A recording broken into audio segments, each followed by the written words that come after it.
क्या आपने कभी रात के सन्नाटे में आसमान की ओर देखा और सोचा, ये दुनिया कहाँ जा रही है?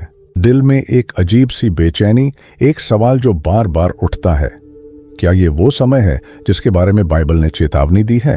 अंत समय के चिन्ह। आज हम 4 ऐसे चिन्हों की बात करेंगे जो बाइबल में साफ साफ लिखे हैं और आज हमारे सामने पूरे हो रहे हैं। ये वीडियो आपके विश्वास को झकझोरेगा, आपके दिल को छुएगा और आपको यीशु के और करीब लाएगा। तो अपनी बाइबल उठाइए, एक कप चाय लीजिए और चलिए इस आत्मिक यात्रा पर। पहला सवाल, क्या आप तैयार हैं ये जानने के लिए कि बाइबल के वो चिन्ह आज कैसे हमारे सामने हैं? कमेंट में लिखिए, हाँ मैं तैयार हूं। सबसे पहले समझते हैं कि अंत समय का मतलब क्या है। बाइबल में अंत समय वो द्वार है जब यीशु मसीह की वापसी करीब होगी। मत्ती 24:3 में शिष्यों ने यीशु से पूछा, हमें बता यह सब कब होगा और तेरे आने और इस युग के अंत का क्या चिन्ह होगा? यीशु ने जवाब में कई चिन्ह बताए और आज हम उनमें से 4 पर गहराई से बात करेंगे। ये चिन्ह सिर्फ भविष्यवाणियां नहीं, बल्कि हमारे लिए चेतावनी और प्रेरणा है कि हम अपने विश्वास को मजबूत करें। आइए अब और गहराई में जाएं। पहला चिन्ह, झूठे मसीह और झूठे भविष्यवक्ता। मत्ती 24:5 में यीशु कहते हैं, क्योंकि बहुत से मेरे नाम से आएंगे और कहेंगे मैं मसीह हूं और बहुतों को धोखा देंगे। भाइयों और बहनों, आज चारों तरफ देखिए, कितने लोग हैं जो दावा करते हैं कि वो परमेश्वर के भेजे हुए हैं, पर उनकी शिक्षाएं बाइबल से मेल नहीं खाती।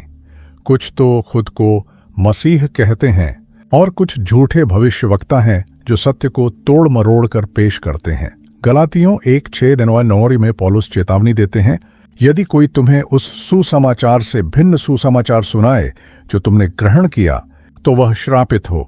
आजकल सोशल मीडिया, टीवी और कुछ धार्मिक सभाओं में लोग चमत्कार या नई सच्चाई का दावा करते हैं। कोई कहता है, मैं तुम्हें सुख शांति दूंगा, पर वो सिर्फ पैसा कमाने के लिए लोगों को गुमराह करता है। 2 कुरिन्थियों 11:13-15 हमें चेतावनी देता है कि ऐसे लोग धोखे के काम करने वाले हैं जो धर्म के सेवकों का भेष धरते हैं। तो हम कैसे परखें? 1 यूहन्ना 4:1 कहता है, हर एक आत्मा की प्रतीति न करो, पर आत्माओं को परखो कि वे परमेश्वर की ओर से हैं कि नहीं। खानी जो छू जाए। कुछ महीने पहले दिल्ली की एक बहन ने मुझे अपनी कहानी सुनाई। वो एक आध्यात्मिक गुरु के पीछे चली गई थी जो कहता था कि वो उनके सारे दुख दूर कर देगा। उसने हजारों रुपए खर्च किए, वरना बीमारी ठीक हुई, न शांति मिली। एक दिन चर्च में मत्ती 7:15 सुनकर, जहां यीशु कहते हैं, झूठे भविष्यवक्ताओं से सावधान रहो, जो भेड़ के भेष में आते हैं, उसका दिल जागा। उसने बाइबल पढ़ना शुरू किया और सच्चा उद्धार यीशु में पाया। क्या आपने कभी ऐसा अनुभव किया? कमेंट में अपनी कहानी शेयर करें।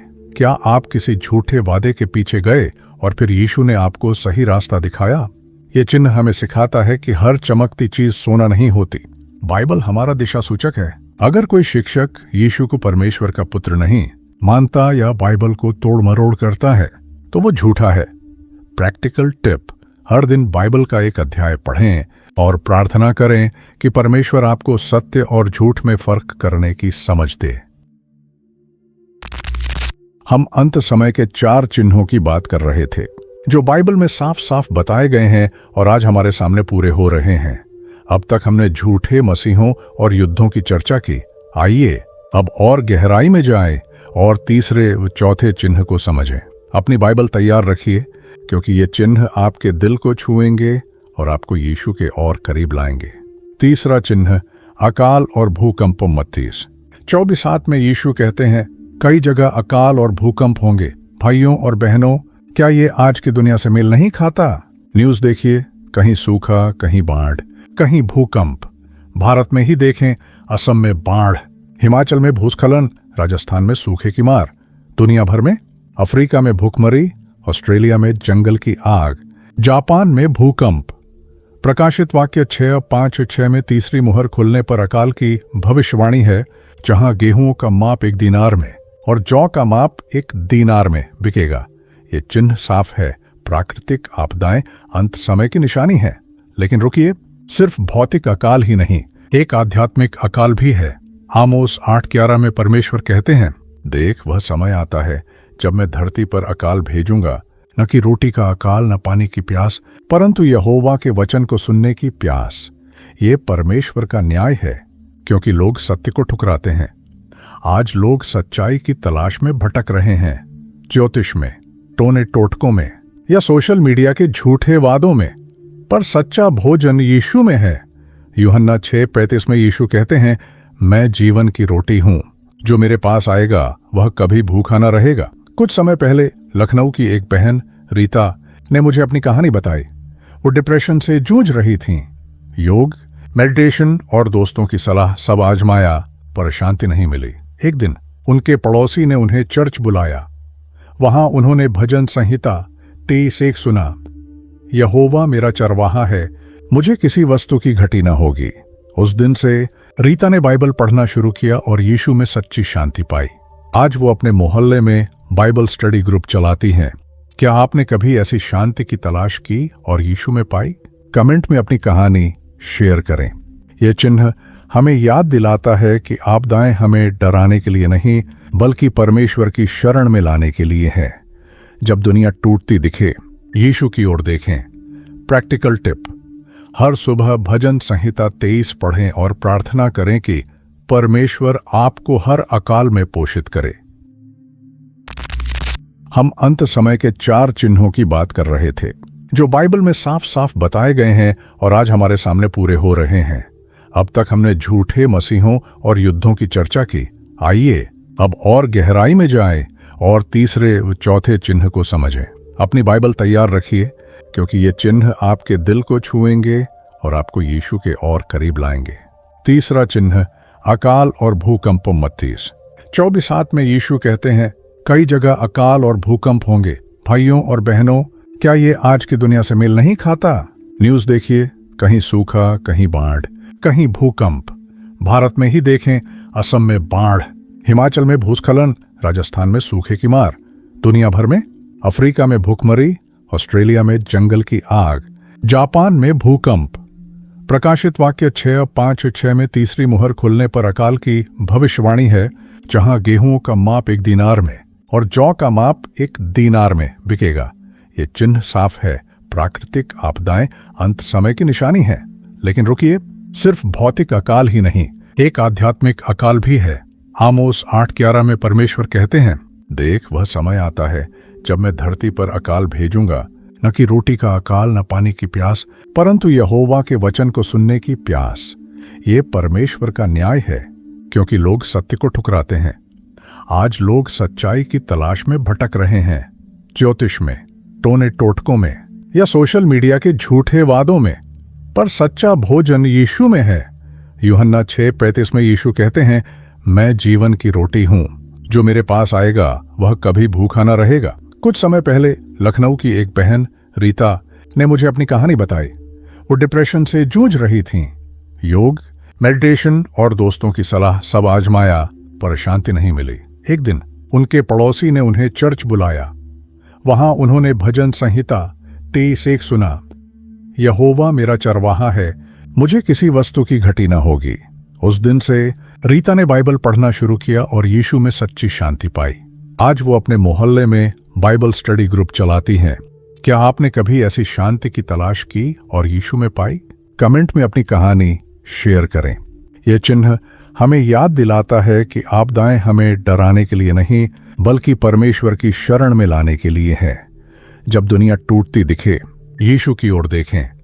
प्रैक्टिकल टिप: हर सुबह भजन संहिता 23 पढ़ें और प्रार्थना करें कि परमेश्वर आपको हर अकाल में पोषित करे। चौथा चिन्ह, सुसमाचार का प्रचार। पूरे विश्व में मत्ती 24:14 में यीशु कहते हैं, और राज्य का यह सुसमाचार सारे जगत में प्रचार किया जाएगा, सब जातियों के लिए गवाही के लिए, और तब अंत आएगा। भाइयों और बहनों, ये चिन्ह आज सच हो रहा है। रेडियो, टीवी, यूट्यूब और मिशनरी सुसमाचार दुनिया के हर कोने में पहुंच रहा है। भारत के गांवों से लेकर अमेजन के जंगलों तक लोग यीशु को जान रहे हैं। प्रेरितों 1:18 में यीशु कहते हैं, तुम यरूशलेम और सारे यहूदिया और सामरिया में और पृथ्वी की छोर तक मेरे गवाह होंगे। लेकिन ये चिन्ह सिर्फ खुशखबरी नहीं, बल्कि हमारी जिम्मेदारी भी है। मरकुस 16:15 में यीशु का आदेश है, जाओ सारे संसार में जाकर हर प्राणी से सुसमाचार प्रचार करो। ये परमेश्वर का काम है और वो हमें इसमें शामिल होने का मौका देता है। फिर भी याद रखें, इस चिन्ह का अंतिम पूर्ण होना परमेश्वर के हाथ में है। हमारा काम है आज्ञा मानना। क्या आप अपने पड़ोसियों, सहकर्मियों या दोस्तों को यीशु के बारे में बता रहे हैं? कल्पना कीजिए, एक छोटे से गांव में एक युवक संजय रहता था। उसने अपने गांव में कभी चर्च नहीं देखा था। एक दिन एक मिशनरी ने उसे यीशु की कहानी सुनाई। संजय का जीवन बदल गया। आज वो अपने गांव में हर रविवार बाइबल पढ़ने की सभा चलाता है। एक छोटी सी बातचीत ने एक गांव को बदल दिया। आप भी ऐसा कर सकते हैं। समय कम है, हमें सुसमाचार फैलाने में हिस्सा लेना है। प्रैक्टिकल टिप, इस हफ्ते किसी एक व्यक्ति को यीशु के बारे में बताएं। उन्हें अपनी गवाही दें या इस वीडियो का लिंक शेयर करें। आज के लिए प्रैक्टिकल एप्लीकेशन, 7 दिन का विश्वास चैलेंज। इन 4 चिन्हों से हम क्या सीखते हैं? पहला, झूठे मसीहों से सावधान रहें और बाइबल को अपनी कसौटी बनाएं। दूसरा, युद्ध और तनाव में मसीह की शांति फैलाएं। तीसरा, अकाल और आपदाओं में यीशु की शरण लें। चौथा, सुसमाचार को हर जगह ले जाएं। कमेंट में जवाब दें, इन 4 चिन्हों में से कौन सा आपको सबसे ज्यादा छूता है और क्यों? क्या आपने कभी यीशु के बारे में किसी से बात की और उनकी जिंदगी में बदलाव देखा? अपनी कहानी शेयर करें। हम आपकी कहानियों को पढ़ना चाहते हैं और शायद आपकी कहानी को हमारे अगले वीडियो में फीचर करें। भाइयों और बहनों, ये 4 चिन्ह चीख चीख कर कह रहे हैं कि यीशु की वापसी करीब है, लेकिन डरने की जरूरत नहीं। 2 तीमुथियुस 1:7 कहता है, परमेश्वर ने हमें भय की नहीं पर सामर्थ्य और प्रेम और संयम की आत्मा दी है। यीशु ने वादा किया है कि वो हर पल हमारे साथ है। तो आज से अपने विश्वास को मजबूत करें, बाइबल पढ़ें, प्रार्थना करें और अपने आसपास के लोगों को यीशु का प्यार दिखाएं। जैसा भजन संहिता 46:1 कहता है, परमेश्वर हमारा शरण स्थान और बल है, संकट में तुरंत सहायक। चलो एक प्रार्थना करते हैं। प्रिय यीशु, तेरे वचन के लिए शुक्रिया। हमें समझ दे कि हम इन चिन्हों को देखें और तेरे लिए जिएं। हमें हिम्मत दे कि हम तेरा सुसमाचार फैलाएं, हमारे दिलों को अपने प्यार से भर दे। आमीन। तो मेरे दोस्तों, आप आज क्या करने वाले हैं? अपने विश्वास को मजबूत करें और यीशु के लिए चमकें। अगले वीडियो में मिलते हैं। प्रभु आपको आशीष दे।